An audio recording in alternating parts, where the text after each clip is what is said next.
Neden bu çocuklar size neden ışıklarda durup mendil satıyorlar, dilencilik yapıyorlar sizce? Onun en çok sebebi eğitimsizlik ve ailelerin dikkatsizliğidir.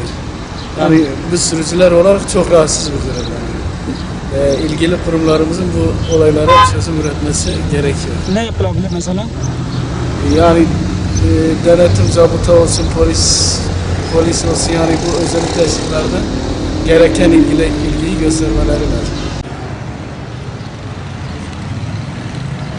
Tamam Alexis.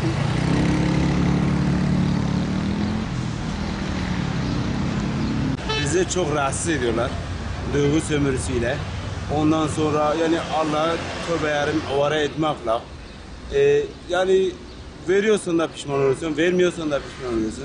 Neden biliyorum? Biraz Suriye'den dolayı, yani Suriye'den gelen millet mağdurdur. Çocuklarını ışıklara sarıp dilencilik yapıyorlar. Bunun için herhal zor durumda kaldığı için yani bu işi yapıyorlar onlar da. Peki neler yapılabilir bunun için? Bunun için ne yapabilir? Bunun için Suriyelileri şehrin içine koymamaları lazım. Yani kampta, çadır kentte kampta tutmaları lazım.